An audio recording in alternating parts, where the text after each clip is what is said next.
Deixa eu dar oi aqui pra todo mundo. Bom dia, porque boa tarde. Bom dia, então. Aqui são 7 horas da manhã. Tô tomando meu café.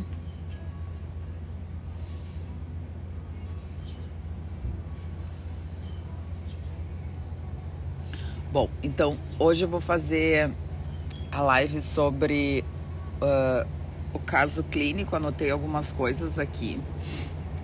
Principalmente, hoje eu postei um outro caso clínico. Se vocês tiverem alguma pergunta ou alguma dúvida, vocês podem colocar ali na caixinha. Ah, legal, Sil. Que bom.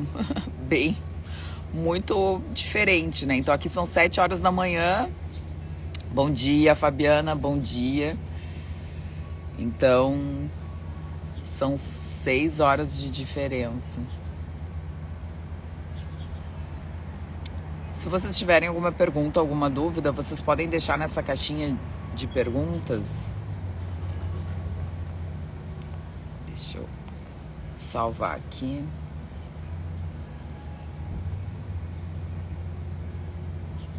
Bom dia, Sandra. Olha, um monte de gente de Portugal, então, na live.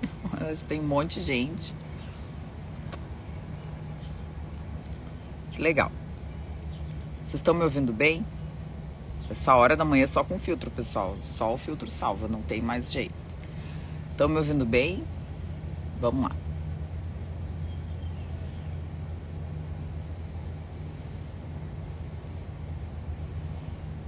Leila. Vamos lá.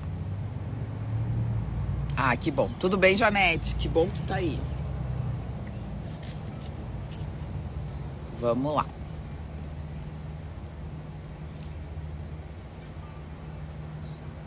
Ó, da Grécia, olha que legal. O pessoal tá bem longe.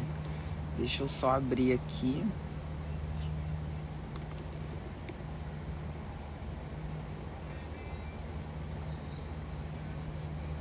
Que eu vou abrir o caso clínico.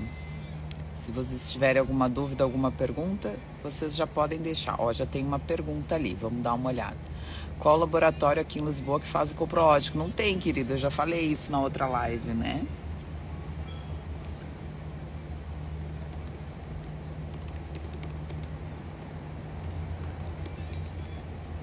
A gente até tem um exame do microbioma que dá para adicionar algumas coisas, mas o coprológico em si não tem.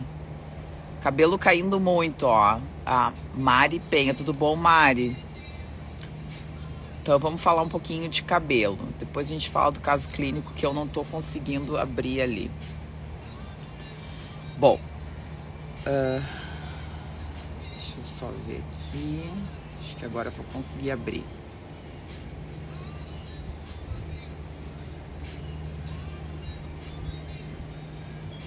Aqui. Esse aqui.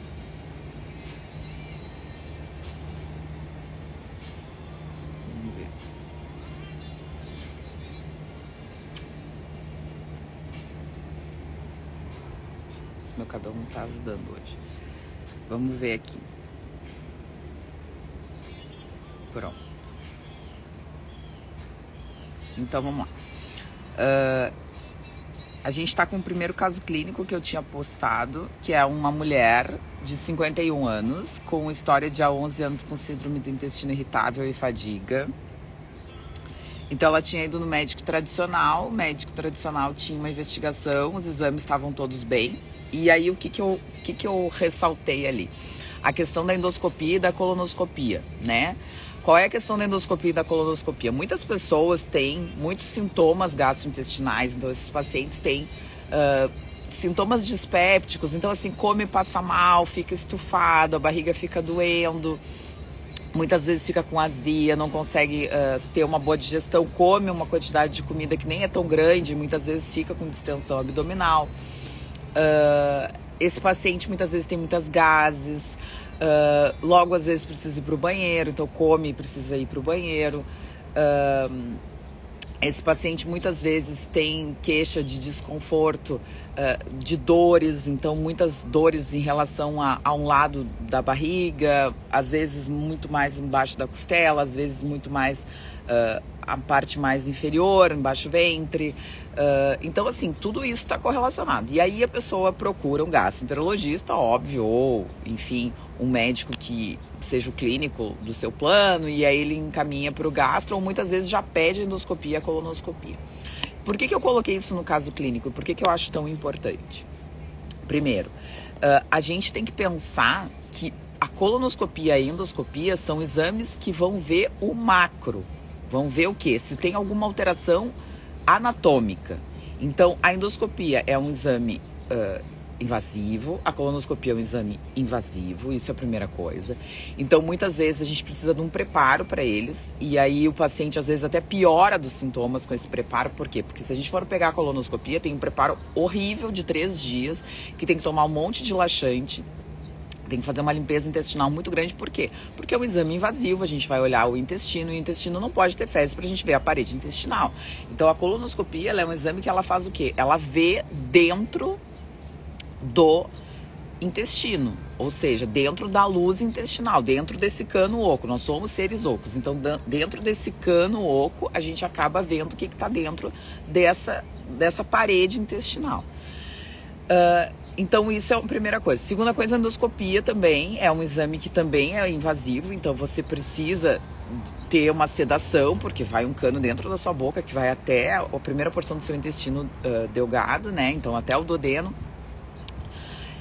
Ele é um exame que precisa de uma sedação, então você precisa ter um acompanhamento de um outro médico, que é um anestesista. Você vai ter que ficar desacordado, né, sobre o efeito de anestésico. Então, assim, tudo isso é um exame extremamente invasivo. Você vai acabar fazendo uma medicação na veia, tem toda a questão,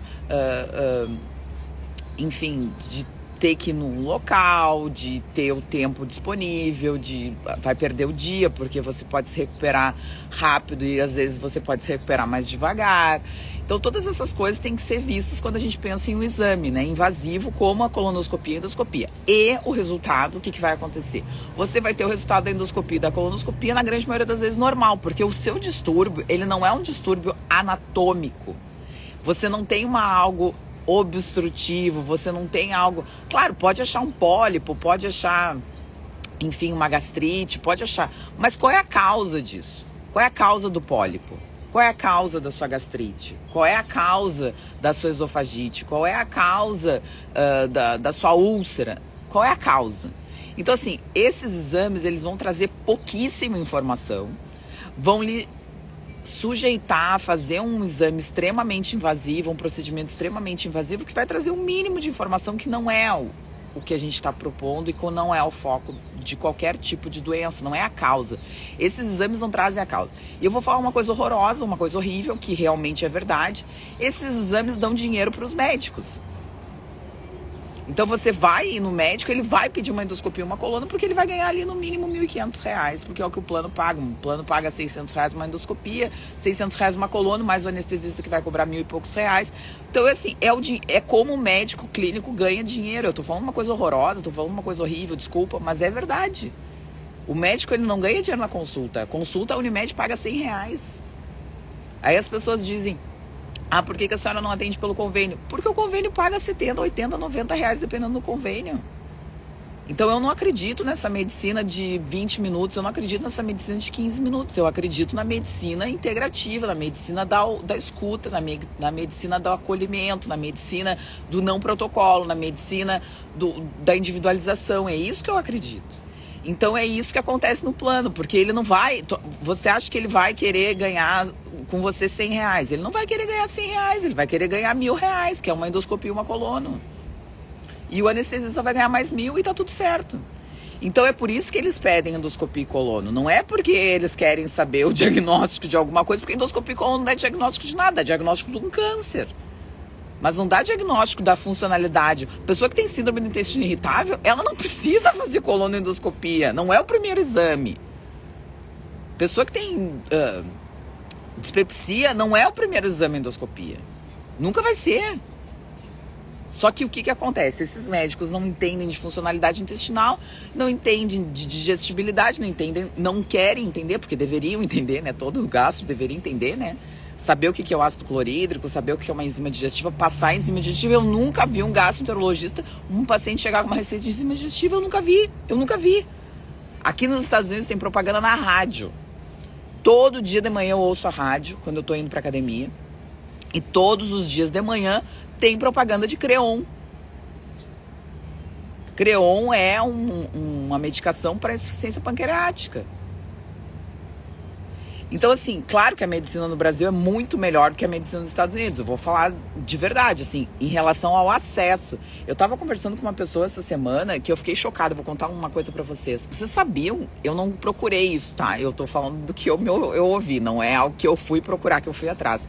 Mas vocês sabiam que as taxas de mortalidade infantil aqui são altíssimas?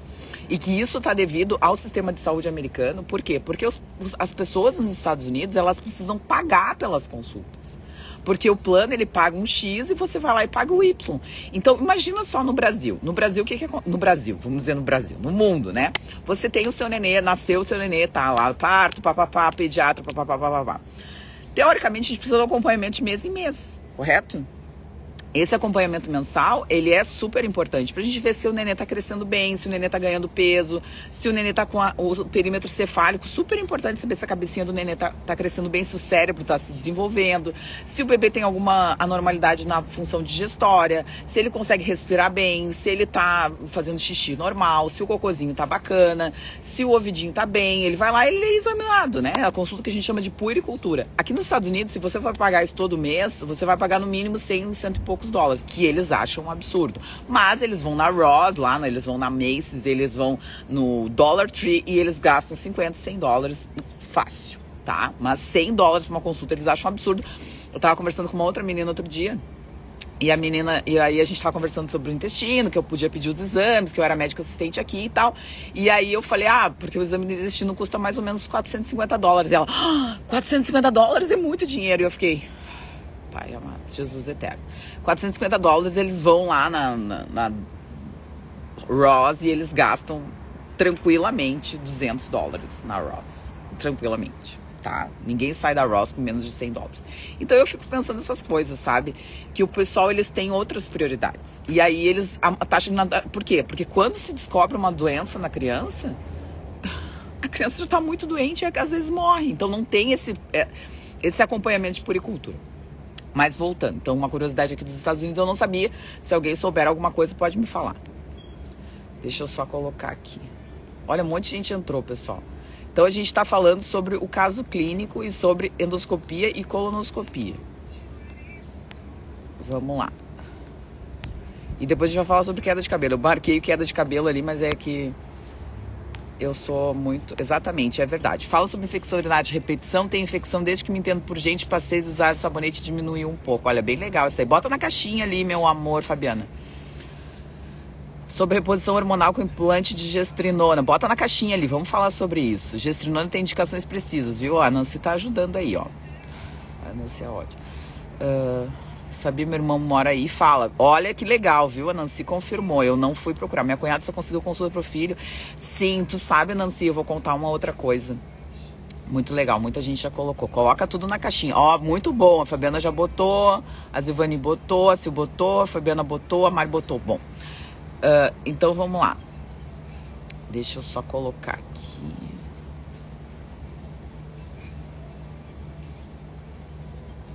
Morrendo por hipotermia, tem problemas hepáticos graves e no pâncreas também. Não, hipotermia, não sei se é por hipotermia, ela tá na UTI, mas não é isso. Bom, vamos lá. Tá, vamos lá. Mais uma pergunta. O que você acha de fazer exame de rotina? Claro que não vale a pena. Vamos botar essa pergunta aqui então. Peraí, só um pouquinho, vou trocar a pergunta, tá? Pronto, então é isso que a gente tá falando. Minha cunhada. Tá, vou contar uma coisa que a Nancy tinha falado. Meu TDAH às vezes não me permite.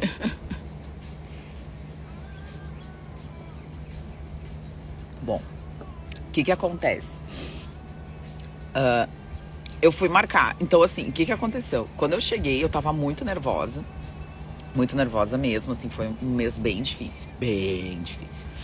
E aí, o que aconteceu? Eu quebrei um dente. E para marcar um dentista aqui é um horror. Um horror.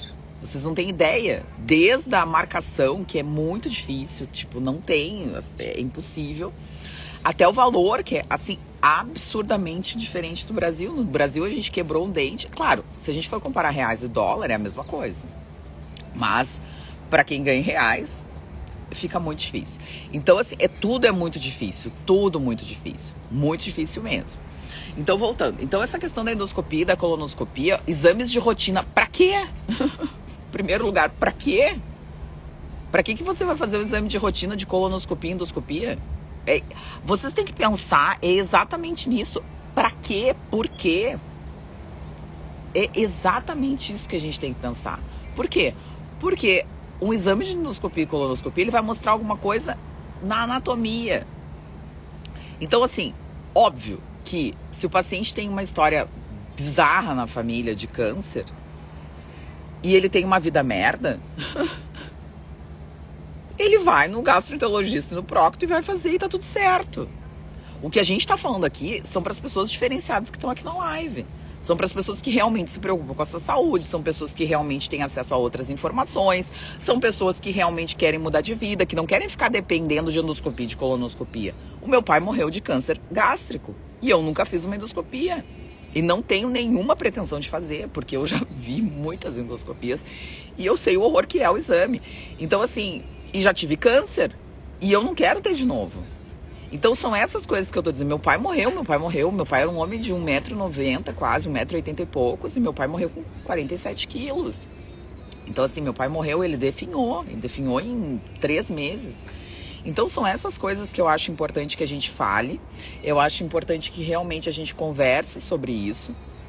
Eu acho importante que as pessoas entendam sobre isso e principalmente que as pessoas comecem a pensar, porque é óbvio que se você tem uma vida merda, se você só come porcaria, se você não faz atividade física, se o seu sono é ruim, se você não tem nenhum controle, nenhum hobby, nenhum controle pro estresse, se você não tem vontade de fazer coisas realmente saudáveis para sua vida, mudar os seus hábitos, olhar como é que tá a sua digestão, olhar como é que tá a sua questão não só intestinal, mas principalmente todos os aspectos da sua vida, você tem que fazer endoscopia e colonoscopia, porque você vai provavelmente ter um câncer, ainda mais se você tem uma história familiar muito grande, porque é óbvio, tem postagem sobre isso.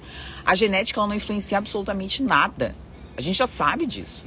A nossa diferença genética com qualquer outro, com um macaco, uma banana, com qualquer coisa, com uma salamandra, é mínima. O que realmente influencia é a epigenética, é o nosso ambiente, são todos esses fatores que a gente está sujeito todos os dias. Então a alimentação é o primeiro passo, a melhora em relação às deficiências nutricionais, a questão da atividade física. Postei sobre atividade física, quem não leu o que eu postei ontem, não sei o que dia que foi, sobre atividade física e músculo, as pessoas querem crescer músculo, as pessoas não têm o básico, as pessoas não têm o mínimo e as pessoas querem ter músculo. Então, assim, são essas coisas básicas e são essas coisas realmente que muitas vezes as pessoas não dão valor, que as pessoas realmente não vão atrás, que fazem diferença na vida. A pessoa fica comendo pão todos os dias, a pessoa come uma churrascada com salada de batata, com pão, a pessoa toma cerveja, a pessoa... enfim... É a vida que ela tem que fazer colonoscopia e endoscopia. Eu concordo plenamente que tem que fazer de rotina. Agora, se a pessoa tem uma vida realmente que ela se importa com ela, que ela respeita o seu corpo, que ela respeita essa morada maravilhosa que Deus nos deu, que é o nosso corpo, ela não vai precisar fazer. Entende? Porque ela vai se entender, ela vai se compreender, ela vai ver o sinal, ela vai ver um sintoma que acontece. Que nem eu falei da água ontem eu postei aqui. Eu tomei uma água, eu tomei nem meio copo, eu tomei uns 3 goles de água e a água tava horrorosa. E eu comecei a me sentir mal, comecei a ficar tonta, porque a água tava impossível de ser tomada. E eu tomo só a água realmente por outros modos reversos, como eu tinha falado no story. Então, essas coisas que eu acho que é importante que as pessoas entendam, que as pessoas percebam e que as pessoas comecem a pensar. Pensar realmente não dói, pessoal. Pensar é algo free.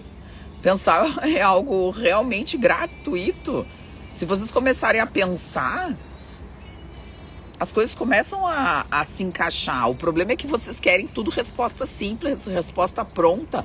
Ontem a gente estava no carro, né? Foi muito engraçado. Ontem a gente estava no carro e aí meu filho, a gente estava falando não sei o que de Pilates. E aí meu filho falou assim, meu filho tem 7 anos, né? E aí meu filho perguntou, o que é Pilates, mãe? E eu falei assim, meu filho, quando chegar em casa tu procura no Google. Ah, não, mãe. E eu falei, meu filho, não precisa ser algo pronto. Tu pode procurar. Antigamente era na enciclopédia. Aí meu marido falou, antigamente a gente procurava na enciclopédia. Vocês lembram disso? Que a gente tinha umas enciclopédias enormes e que a gente ia atrás fazer o trabalho de casa, fazer as coisas na biblioteca ou na enciclopédia. E era assim que se procurava. As pessoas pensavam muito mais. Hoje tem ainda o Google, que é muito, muito melhor. O Google, qualquer coisa que você coloca no Google tá ali. Então você não precisa nem pensar muito em procurar, onde procurar, porque tá tudo no Google, é só digitar no Google qualquer coisa que o Google aparece. Então por que as pessoas não procuram? Aí uma paciente outro dia me disse, doutora, mas eu fui procurar, mandou pra secretária, a secretária me mandou, eu fui procurar sobre aloe vera, tinha um monte de coisa. E eu falei, amor, assim, ó, uma coisa é uma coisa, outra coisa é outra coisa. Se você for olhar no perfil do médico vegano, se você for procurar no perfil do médico que é médico tradicional, o que vai acontecer? Ele realmente vai mostrar que talvez a aloe vera seja um horror. Mas agora, se você for procurar no perfil de médico que realmente é médico, e médico que entende sobre medicina integrativa, que entende sobre medicina funcional, você vai ver que realmente a aloe vera é algo muito bom. Então essas coisas são importantes, que as pessoas entendam, que as pessoas compreendam que a fonte vai ter inúmeras. Mas você precisa seguir uma linha de raciocínio. Então, baseado nisso, a gente precisa entender, e precisa compreender, e precisa procurar no lugar certo. Vamos lá. Voltando ao caso clínico, então. Eu fico falando muita coisa.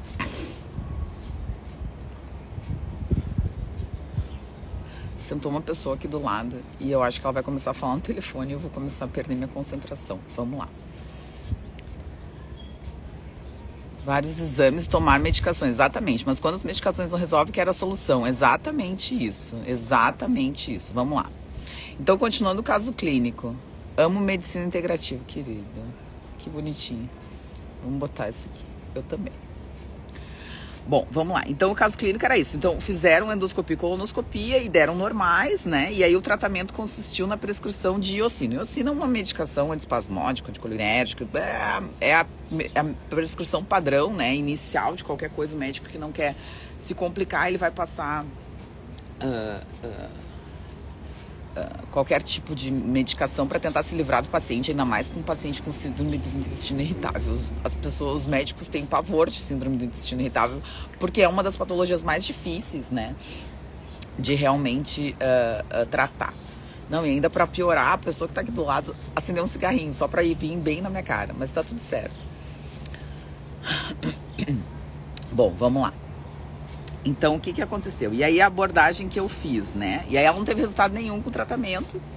E aí a abordagem que eu acabei fazendo, né? Então, assim, eu coloquei, após uma extensa história, então a minha consulta demora muito tempo. Eu acabei de falar sobre a consulta, acho que é importante a gente falar sobre a consulta, sobre por que eu acredito nesse tempo de consulta, nesse tempo não só de ouvir, mas no tempo de falar, nessa questão de não acreditar que em 15 minutos alguém possa tratar alguém, que eu não acredito em protocolo, então não adianta passar protocolo para ninguém, porque não vai adiantar, porque as pessoas são completamente diferentes.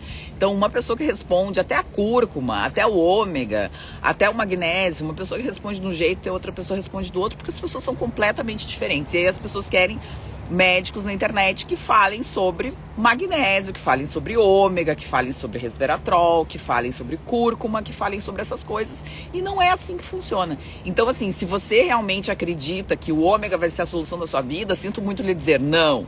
Se você realmente acredita que a cúrcuma é a solução da sua vida, sinto muito lhe dizer que não. Se você acredita que o colágeno, que o whey protein, que a creatina, que a glutamina, que... sinto muito lhe dizer não, porque as pessoas não são iguais, porque um suplemento não é igual para todo mundo e porque uma coisa não tem nada a ver com a outra, porque não trata a causa. Se você tá tomando creatina, não tá tratando causa de nada, porque se você não absorve bem a proteína, se você não consegue absorver bem porque o seu intestino tá doente, o que adianta você tomar creatina? É gastar dinheiro? E dinheiro caro, porque, querendo ou não, uma creatina, num pote de creatina no Brasil, no mínimo custa R$50. E as pessoas estão tomando creatina achando que aquilo ali é a fórmula mágica. Glutamina, a mesma coisa. O que adianta você tomar glutamina se o básico, se você não identificou suas alergias alimentares, glutamina não é mágica? A mesma coisa do whey protein. Ah, eu tomo whey protein depois da minha atividade física. Você pode estar até piorando qualquer tipo de transtorno que você tem intestinal. Porque é uma carga enorme de proteína.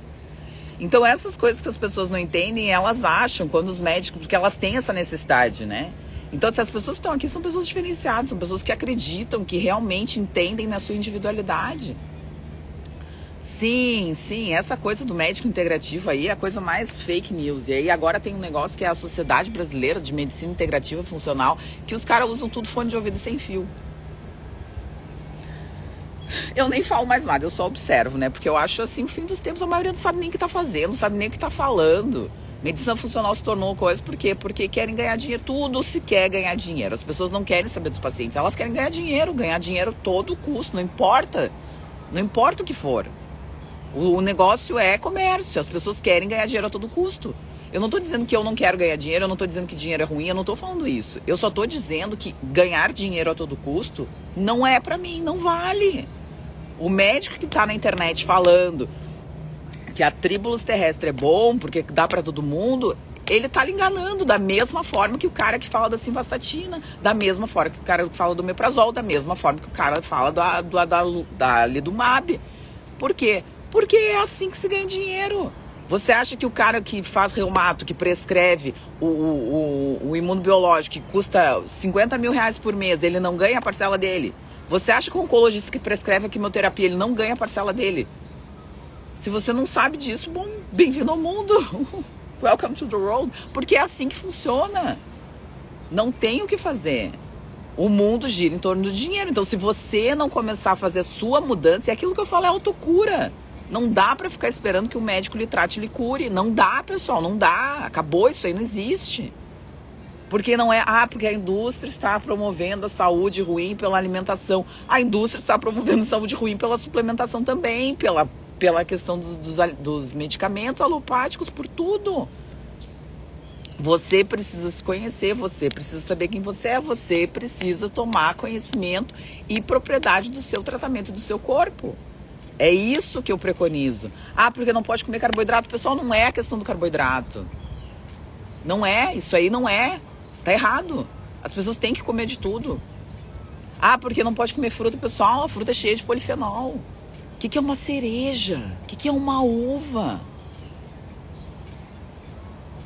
Então, se você não entender essas coisas, você tem que voltar 10 casas no jogo da vida.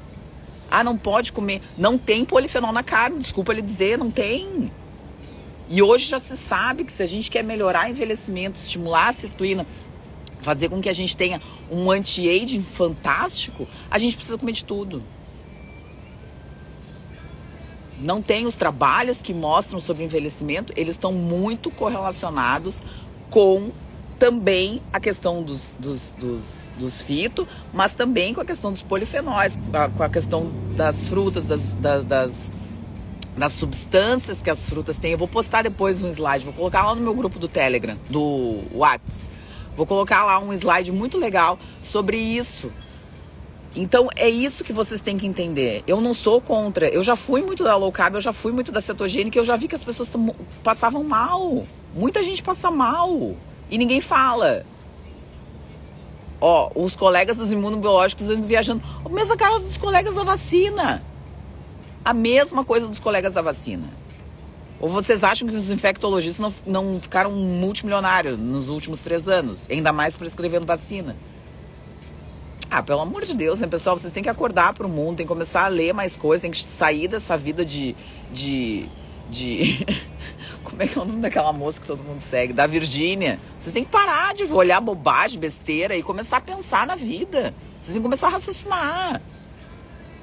Esperar que todo mundo raciocine por vocês, isso é o maior erro que existe na face da Terra. Eu espero porque o médico falou isso, porque o médico... O que é isso? Não existe isso. Existe o que você tem que fazer com a sua saúde e tomar propriedade do que você está fazendo. Vamos lá. Então, assim, após uma... Tá, aí eu pedi, na verdade, alergia, o exame de sensibilidade alimentar, que eu adoro pedir, principalmente pacientes com síndrome do intestino irritável, que é um exame muito bacana. Já fiz um post sobre ele, dá pra ler lá sobre as IgGs. Muita gente fala mal das IgGs, eu tenho muita experiência com IgG e eu gosto muito, porque a dieta de eliminação baseada na IgG, ela é extremamente benéfica para o paciente. Então, um bom exame com uma boa orientação é um bom caminho para o paciente que tem síndrome do intestino irritável, para os pacientes que têm muitos sintomas gastrointestinais, para os pacientes que têm doença inflamatória intestinal também é muito interessante. Então, assim, os exames de sensibilidade alimentar são sensacionais, mas a gente precisa ter orientação para ele. Não adianta fazer o exame e achar que aquilo ali é a pílula mágica também. Não, você precisa fazer o exame. Bom dia, Rosi. Você precisa fazer o exame e você precisa de uma boa orientação médica, tá bem? Então, assim, e além disso eu pedi o meu coprológico, porque eu amo coprológico, e veio duas bactérias que eu fiquei até surpresa, né? Porque foi um exame, na verdade, que eu não pedi do Lemos, eu pedi um exame de PCR, porque assim, eu vou falar uma coisa. Existe um exame que chama GI-MAP, que é um exame aqui dos Estados Unidos, que é feito no Brasil. Tá, acho que isso é importante que as pessoas saibam. Não existe só o Copromax, não existe só o coprológico do Lemos, tá? O coprológico do Lemos é o mais acessível, por quê? Primeiro, porque ele é um exame que tem o kitzinho, vai para todo o Brasil, o professor Lemos parcela em 4 vezes, tem toda essa coisa, toda essa questão, tá? E é um exame que tem realmente estamina, que é uma coisa que não tem no GI-MAP, é um exame que tem... vários marcadores super importantes para permeabilidade, tem vários marcadores super importantes para inflamação. Ele é bem detalhado da parte de digestibilidade, que eu acho muito legal, que não tem aqui nos Estados Unidos um exame como o coprológico, mas alguns pacientes vêm para mim com GI-MAP porque vieram de outros médicos, enfim, e às vezes o paciente quer fazer porque ele mora aqui nos Estados Unidos e fica mais fácil para o paciente fazer o GI-MAP, porque aqui nos Estados Unidos e no Canadá tem. E na Europa também tem. Bom, o que acontece? Veio essa paciente com esse GI-MAP para mim, e esse GI-MAP, ele é diferente do laboratório Lemos. Bem diferente. Por quê? Porque o laboratório Lemos, ele faz por microscopia direta. Então, assim, ele pegou lá o exame, o cocô, e ele olha o que tem de parasita, o que tem de bactéria, ele dá uma olhada, um en passant, como se fosse uma coisa mais genérica, e ele coloca lá o resultado. O GI-MAP, ele faz por PCR. Qual é a diferença? Ele pega o DNA, o PCR, como se fosse assim, ele consegue extrair daquele cocô o que tem de fragmento de DNA de bactéria. Isso é muito diferente, ele é muito diferente do coprológico do Lemos. Então vai vir uma infinidade de informações muito maior do que o coprológico do Lemos em relação a bactérias, a microbioma e bactéria. Completamente diferente. Então é isso que as pessoas têm que entender. O GI-MAP, ele é sensacional se você pensa que possa ter algo correlacionado com questão parasitológica. Então essa paciente, e com essa questão também de desequilíbrio do microbioma. Então essa paciente veio com 2 bactérias que são muito, muito raras ainda, porque a gente não faz GI-MAP assim, né? A gente não tem esse exame como padrão, que foi Pseudomonas, que é uma bactéria que pode ter colonização, enfim, que pode ter... que não precisa causar doença, ela pode colonizar, né, sem causar doença. Então esse paciente pode levar essa bactéria com ele. E o Citobacter, que também é uma outra bactéria que às vezes a gente também tem que pensar, né, realmente por que tá ali. Isso significa que existe um desequilíbrio muito importante no microbioma e que precisa de tratamento, porque isso pode estar causando, porque elas são bactérias que elas são colonizadoras, mas elas podem, em um momento que você tá com uma desregulação do seu sistema imunológico, causar algum tipo de sintoma. E muitas vezes o paciente não atribui porque ele nem sabe que ele tá com aquela bactéria no intestino. Então a gente fez esse exame, que na verdade a gente fez, ela veio com esse exame que ela não tinha entendido, porque veio de um outro profissional que não entendeu também, porque a maioria não entende, a maioria nem sabe. Nutricionista que eu saiba, não estuda microbiologia a fundo, não estuda tratamento bacteriano ou tratamento antimicrobiano a fundo. Então, muitas vezes as pessoas... Eu acho que... Eu vou falar uma coisa... Ó, entrou o Nelson aí pra falar, né? O Nelson é infecto. Foi meu colega. Eu acho que é importante as pessoas entenderem, porque muitas vezes eu acho que o nutricionista ele tem que se concentrar na alimentação. A gente é tão carente de nutricionista bom, tão carente de nutricionista que realmente saiba passar um bom plano alimentar, orientar o paciente sobre a alimentação, fornecer substrato para que esse paciente melhore da sua parte intestinal, falar para o paciente o que é antinutriente, o que é grão, o que é laticínio, o que é leite, sabe? Eu vejo tanta dificuldade porque os nutricionistas eles querem ser médicos, eles querem saber de um monte de coisas que eles não têm a mínima conhecimento, eles não têm como. Entende? Então, assim, eu vejo tanta carência em relação ao nutricionista, tanta carência, porque o nutricionista, ele quer ser ele quer fazer diagnósticos, ele quer fazer tratamentos mirabolantes, e ele não tem a formação para isso. Ele tem a formação para fazer um bom plano alimentar, para saber sobre comida, para orientar sobre comida, e ele deveria fazer isso, porque a gente é carente disso. Agora, muitas vezes eu não consigo nem mandar os pacientes para o nutricionista, porque é raro, é difícil ter um nutricionista bom. Por isso que eu me juntei com a Naraline, porque eu realmente acredito no trabalho da Naraline, e a Naraline é uma guria que realmente se dedica, ela faz isso.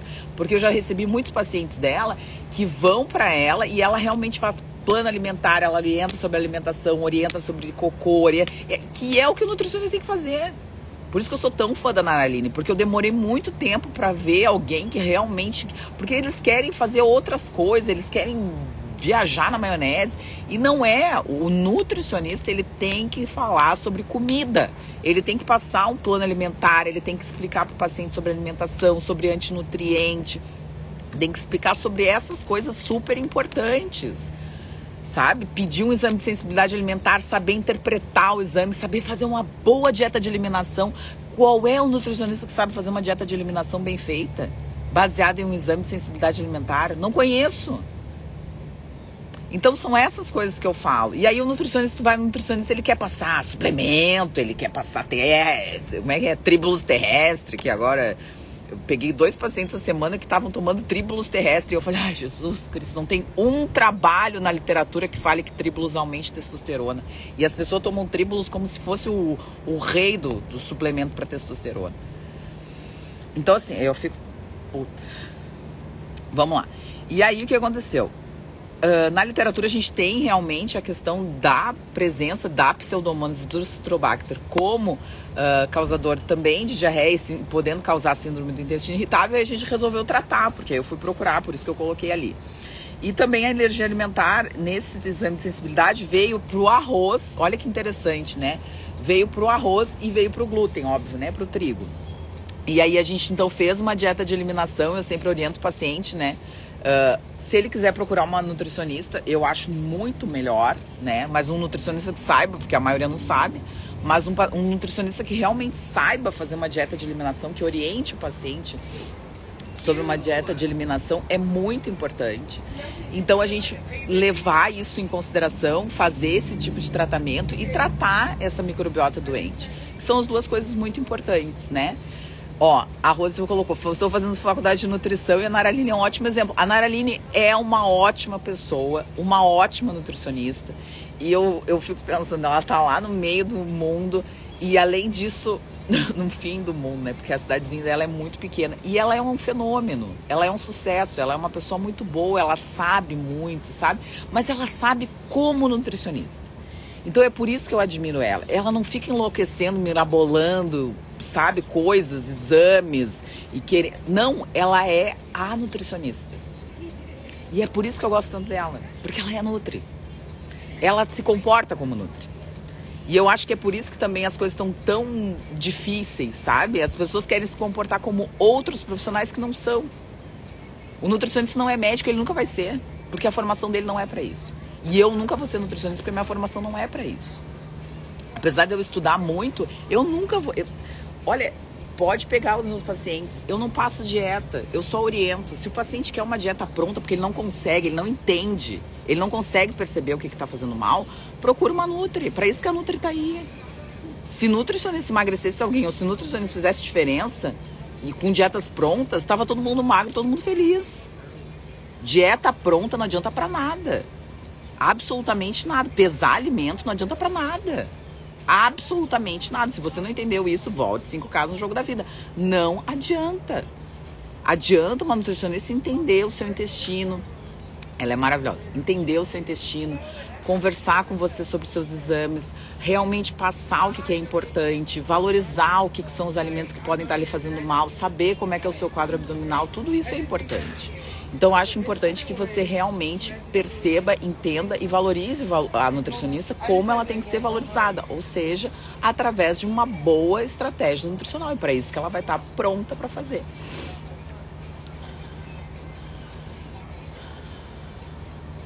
Bom, vamos lá. Então é isso. Então a gente tratou, fez essa dieta de eliminação, tratou. Então eu passei alguns...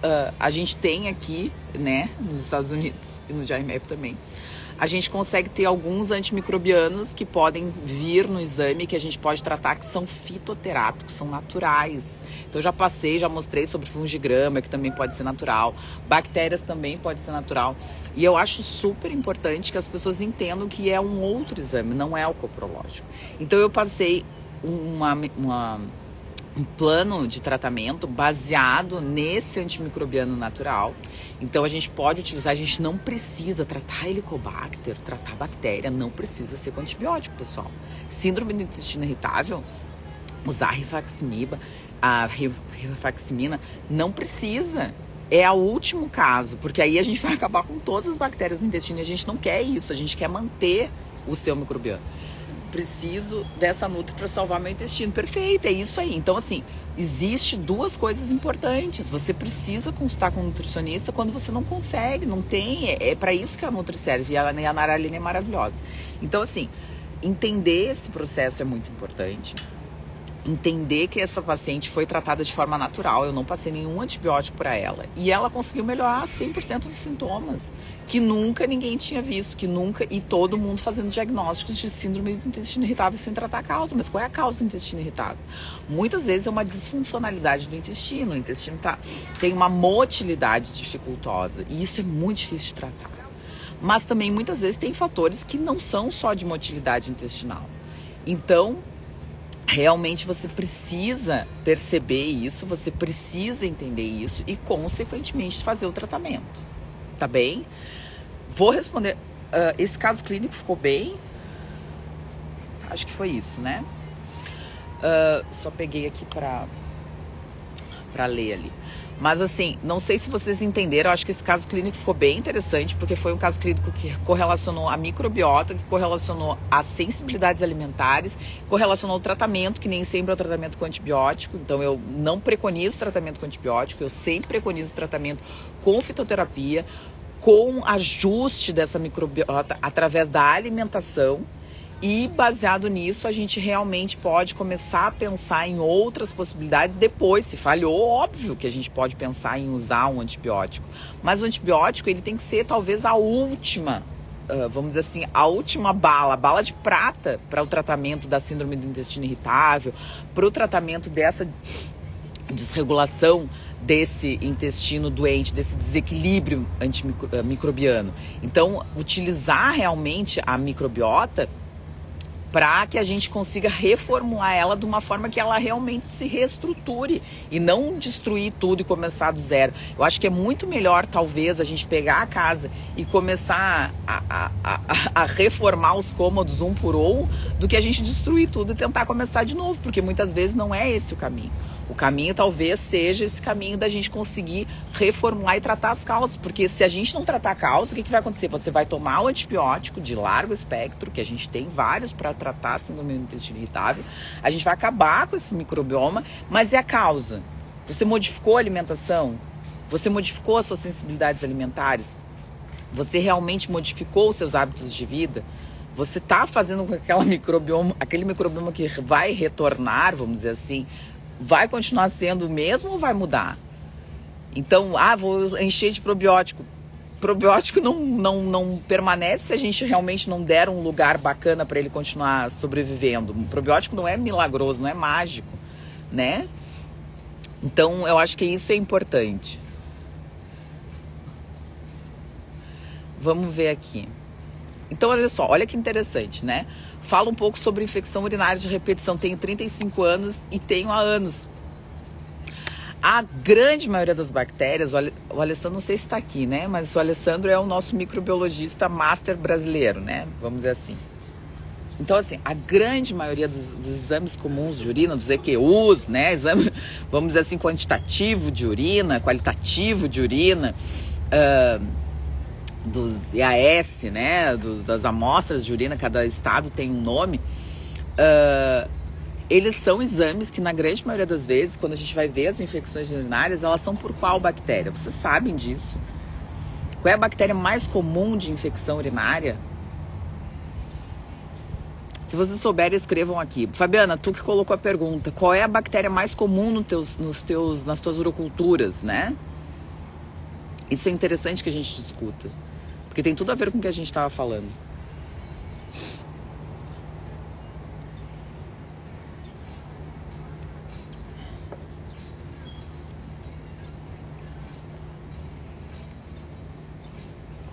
Cândida. Cândida não é uma bactéria, amor. Cândida é um fungo.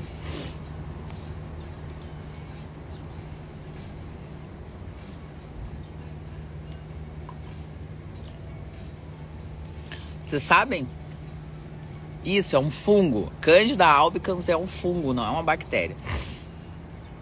Tomei tanto antibiótico na última gravidez que meu filho nasceu antes do tempo. Olha que tristeza, né? E aí, sabe o que é o pior? Não é esse. O pior não é isso. O pior é uma ginecologista achar que isso é normal.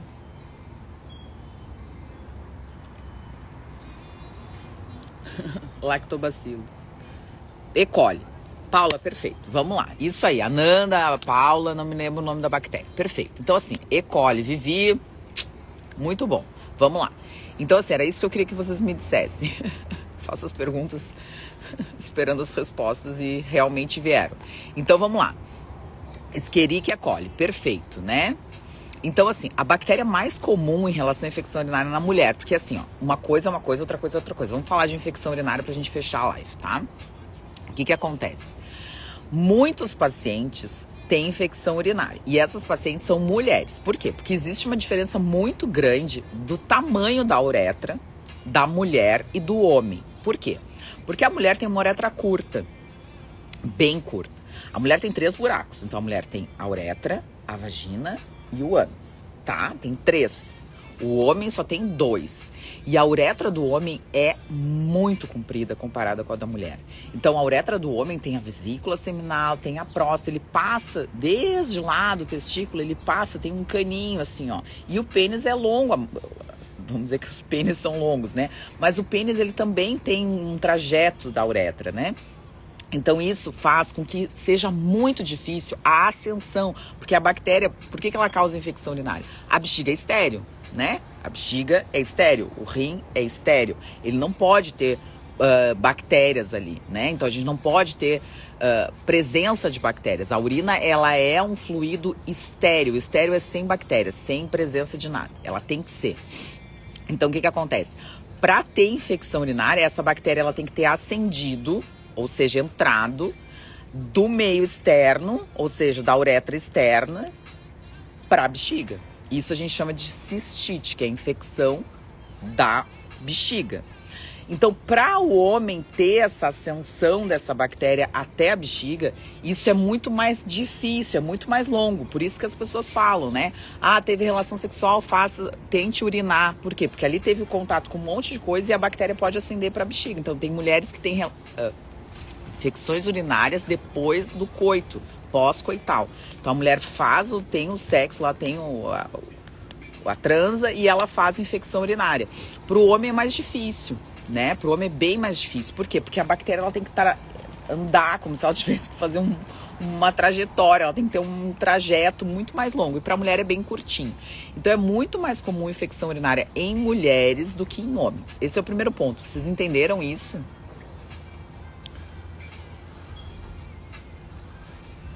Olha só que tristeza, né? Olha o que ela escreveu. Eu vou ler aqui o que a Fabiana escreveu, porque é uma tristeza. Fiz um monte de exames, eco, e nada apareceu. A gineco me deu até remédio pra cabeça, achou que eu estava louca. Sim, aí a urocultura, na verdade, quem tá te deixando louca é o microbiologista, né? É o patologista lá do laboratório, o microbiologista, porque ele tá te dando os laudos, então quem tá te deixando louca é o laboratório, não é a cabeça, né? Pois não apareceu nada nos exames, enfim. Bom, sim, que bom, queridos. Bom, então, nas mulheres é bem mais comum por causa disso, por esse tamanho da uretra, né? Então, assim, o que é importante que a gente pense, que a gente entenda? Que se é mais comum nas mulheres, as mulheres vão ter mais, correto? Então vai ser muito mais fácil. Quando o homem tem, a gente tem que pensar em bactérias atípicas, não essa que eu vou falar agora, foi por isso que eu falei isso, tá? Então quando o homem tem uma infecção urinária, provavelmente ele não vai ter uma infecção urinária por Escherichia coli. Ele vai ter por outras bactérias que conseguiram ascender o trato geniturinário, essa uretra longa, e chegar até a bexiga. Então, no homem é muito mais comum ter uma infecção por um germe mais atípico, vamos dizer assim, não que não seja também germes que podem ter, mas no homem é muito mais fácil ter uma bactéria que não seja a Escherichia coli. Era isso que eu queria dizer. Então, na mulher, a bactéria mais comum é a Escherichia coli, e essa Escherichia coli, ela vem da onde? É isso que eu quero que vocês me digam. Onde é que ela está presente? Onde é que ela deveria estar? E que ela acabou parando na bexiga? Me digam aí. Vamos lá, Fabiana. Tu que é a doente, tu que tem que me dizer de onde é que vem essa tua bactéria.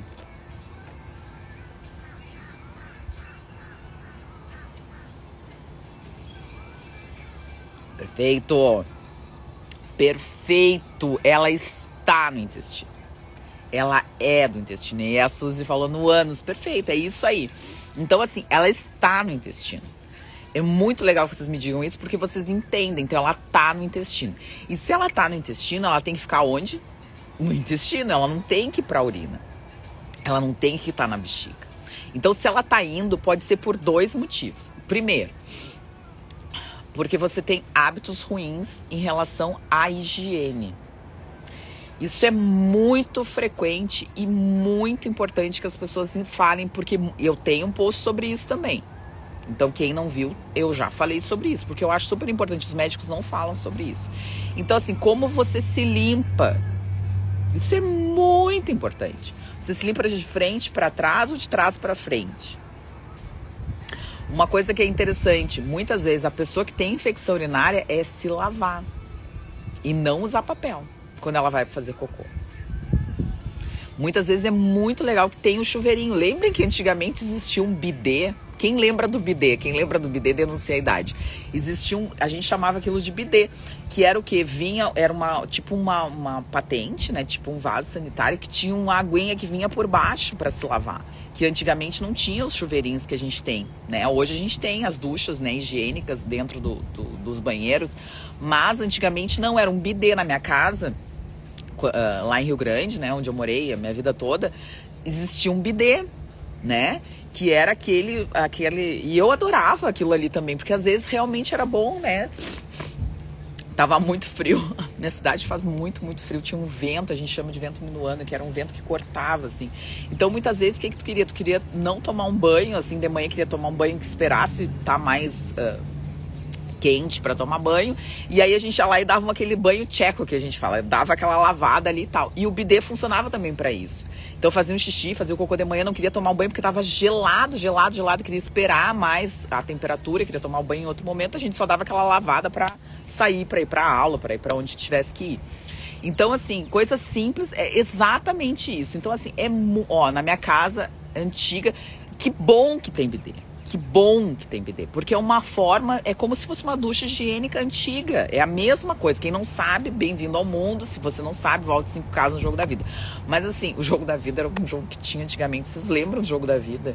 Eu joguei muito Jogo da Vida. O Jogo da Vida é assim, se você fazia uma bobagem, você voltava 5, 10 casas no Jogo da Vida. E é isso que tem que fazer. As pessoas têm que voltar algumas casas, às vezes, no Jogo da Vida para conseguir avançar.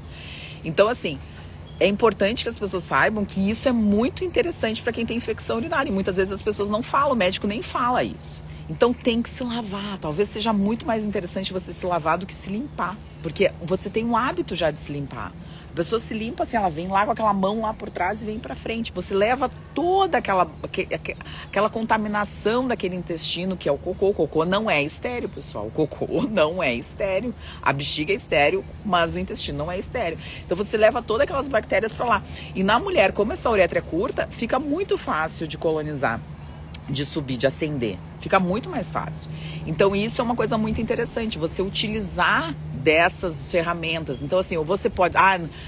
aí vem alguém dizer, doutora, mas eu tô na rua, eu não tenho como fazer, eu quero fazer cocô na rua. Primeiro que assim, eu não consigo conceber uma pessoa que consegue fazer cocô na rua. Não consigo. Não consigo. Vocês me desculpem, mas assim, uma coisa que não entra na minha cabeça é uma pessoa que faz cocô na festa. Não consigo. É a pessoa só que tem síndrome do intestino irritável, tá? E tudo bem, eu consigo entender. Uma diarreia, a pessoa comeu, é um pato, assim, eu... Mas assim, eu não consigo conceber uma pessoa. Quando eu tava na faculdade, assim, as pessoas, tipo, 3 da tarde iam fazer cocô. Não consigo conceber. Tipo, 10 da manhã a pessoa faz cocô fora de casa. Não consigo conceber. Cocô é rotina. Cocô é na sua casa, quando você acorda, toma sua aguinha, toma o seu café, vai lá e faz o seu cocô e aí vai começar a vida. Cocô é em casa. Eu falo essa frase desde sempre, desde que eu me conheço por gente. Nem trabalhava com intestino, já falava com isso. Cocô é em casa. Não dá pra fazer na rua, só se tiver com dor de barriga. Aí dor de barriga eu entendo. Assim, a Suzy, eu entendo perfeitamente. A Suzy é uma paciente maravilhosa que eu tenho. Cocô é em casa. Cocô não é na rua. Claro, se você comer um troço estragado, óbvio que vai fazer cocô na rua. Mas assim, aí porque tá com uma cólica e tal. Mas assim, cocô é em casa. Cocô não é na rua. Mas se você vai fazer cocô na rua, se você tem esse seu hábito intestinal, tem uma coisa pra lhe dizer. Leve seu lenço umedecido. No meu caso, no meu carro, sempre tem lenço umedecido. Pra mão, as crianças, enfim, sempre tem um pacote de lenço umedecido. Lenço úmido, pessoal, é porque é caro. Caro aqui, ó. Um lenço úmido 100 unidades tem por R$3, por R$5, tá? Então, assim, graças a Deus que vem o sol. Fiz assim, vem um sol na minha mão, coisa boa, eu amo o sol. Bom, então assim, prestem atenção que isso é bem importante. Então, se você vai sair de casa, leve o seu lencinho umedecido, um pacotinho de 50, de 25, leve na sua bolsa, na sua mochila, leve o seu lencinho umedecido, tá? Isso é bem importante. Então, é uma das coisas bem importantes. Lenço umedecido. Se você tá tomando Forxiga, por exemplo, as glifosinas da vida, que aumentam a excreção urinária de açúcar, é fundamental que você utilize lenço úmido depois que você faz xixi. Por quê? Porque eliminando açúcar mais pela urina, açúcar é doce. Quem é que gosta de açúcar? Levanta a mão. Todo mundo. Inclusive as bactérias, inclusive os fungos. Então, se você usa, por exemplo, as glifosinas da vida, você precisa obrigatoriamente usar lenço úmido depois que você faz xixi. Abri um parênteses e fechei. Então, é muito importante. Olha que bênção, Jesus, obrigado. Isso, exatamente. Cândida gosta de açúcar, bactérias gostam de açúcar. Não é só nós, tá? Não é só a gente. Não é só a gente que gosta de chocolate, de doce, de açúcar. As bactérias também gostam. Então, se você usa esse tipo de medicação, é obrigatório que você utilize lenço úmido ou se lave depois que faça cocô.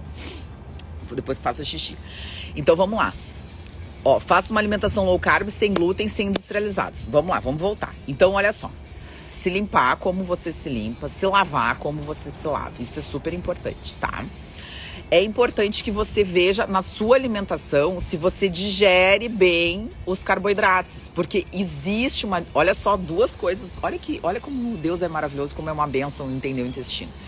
Se você tem excesso de carboidrato, no seu intestino porque você não digere bem, e aí o coprológico entra como uma luva, você vai ter uma desbiose, ou seja, um desequilíbrio dessa microbiota, principalmente em função disso. Você vai ter uma desbiose fermentativa, aumentando a quantidade de bactérias ruins e, consequentemente, propiciando que a Escherichia coli aumente se você tiver também essa questão correlacionada a essa sua desbiose a nível de intestino grosso também.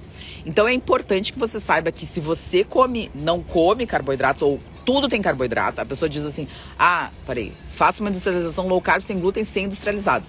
Low carb não é no carb. Se você come uma alface e não digere bem, ela tá lá no intestino e ela é carboidrato. Se você come um abacaxi, o que é um abacaxi? Uma uva, um morango? Se você come mandioca, batata, se você come cenoura, se você come limão. Limão, o que é o limão, pessoal? Limão é uma proteína? Limão é uma gordura? Não, limão é carboidrato. Então, se você faz low carb, você come carboidrato. Só se você faz carnívoro cetogênica. E aí vem o pior de tudo. Se você não digerir bem essa gordura da dieta carnívora ou da dieta cetogênica, o seu intestino vai continuar com o desequilíbrio dessa microbiota. E vai continuar perpetuando essa relação ruim das bactérias no intestino. Então, são duas coisas muito importantes. Primeiro, como você se relaciona na parte externa com essa questão e como está o seu intestino por dentro. Então, fazer low carb, ter uma dieta com restrição de carboidrato, não significa nada, absolutamente nada, não quer dizer nada, porque a gente não sabe como é que você metaboliza não só os carboidratos, mas as proteínas e as gorduras. Então, isso é muito importante. A infecção urinária de repetição está correlacionada com o intestino doente, ponto. Se você não abordar o seu intestino, se você não tratar o seu intestino, você vai continuar com infecção urinária. Ok? Acho que essa é a coisa mais importante.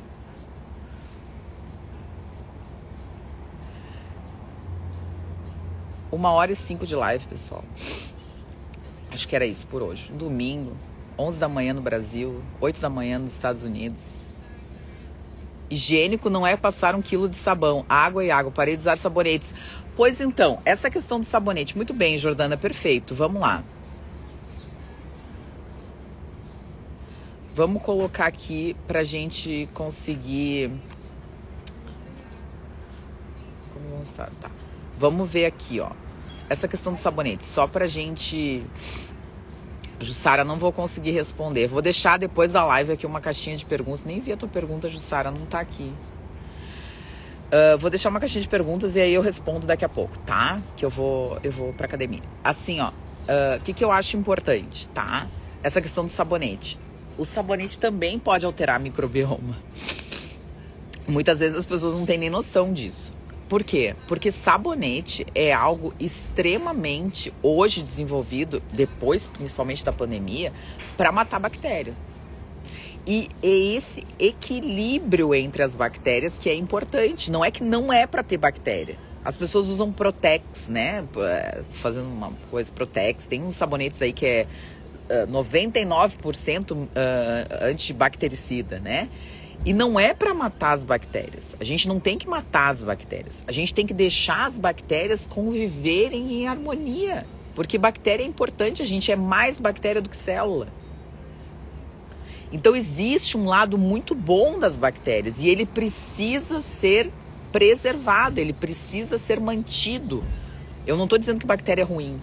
Eu só também não gosto de usar sabonete. Eu também não gosto de usar sabonete íntimo. Eu acho que sabonete íntimo não precisa, na verdade. Muitas pessoas falam que não deveria se usar sabonete. Mas assim, eu vou falar uma coisa da Ayurveda, tá?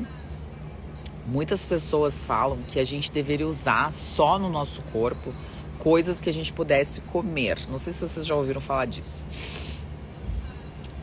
Às vezes eu passo, ao invés de hidratante... Eu passo hidratante, tá, pessoal? Passo hidratante, passo sabonete, eu passo esse protetor solar. Eu tenho as minhas marcas que eu gosto e vou continuar passando. Se for esse um problema, bom, pra mim não é, porque eu tenho outras coisas que eu faço. Assim, ó, das toxinas do ambiente eu tento me afastar de quase todas, mas algumas coisas eu gosto de fazer. E eu gosto de passar um Lancôme, e acho que as pessoas deveriam ter um creme de preferência, deveriam ter, mas às vezes eu passo óleo de coco, eu adoro passar óleo de coco. O que eu ia falar da relação do sabonete? Muitas pessoas falam que não deveriam usar sabonete, mas existe sabonete de coco, existe sabonete de carvão ativado, existe sabonete de menta piperita, existe sabonete de várias coisas, não é só sabonete industrializado Palmolive, Rexona e Protex. Então eu acho que talvez você se adeque a ter um sabonete ou faça na sua casa. Daqui a pouco você pega como um hobby fazer sabonete para tratar. E eu acho que isso é interessante, da gente utilizar. Sabonete de coco é ótimo. Sorry? I don't have a card. Okay? You have to turn... You can turn off. Yeah? Ok, vamos continuar. Que o menino pediu pra eu abrir, mas eu não tenho cartão. Aí tem que fazer a volta. Vamos lá. Bom dia, feliz domingo. Doutora, pode falar sobre urticária e alergia alimentar? Ela está indo e voltando no meu corpo, só estão ligando ao glúten e à lactose.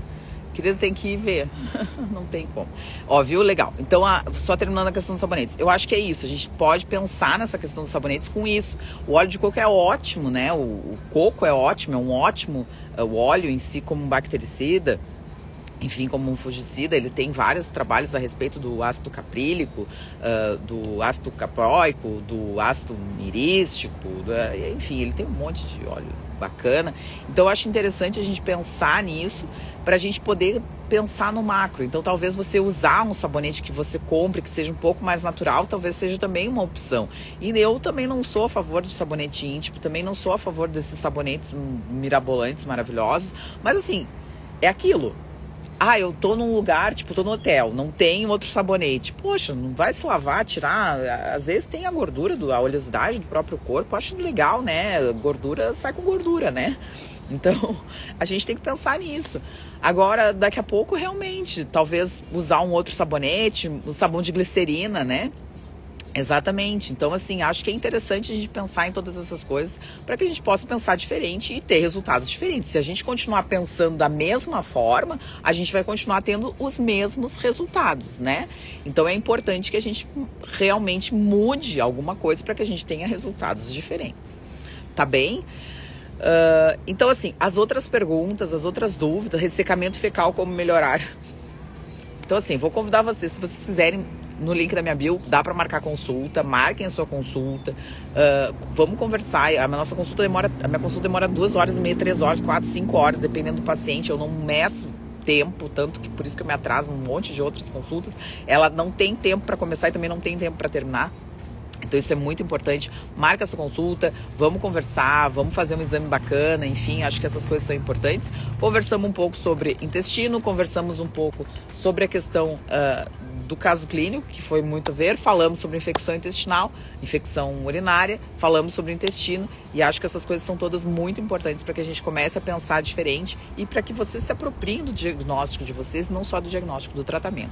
Porque médico nenhum, ninguém vai saber melhor do seu corpo do que você. Tá bem? Um beijo grande, um bom domingo. Fiquem com Deus. Se cuidem. E até a próxima.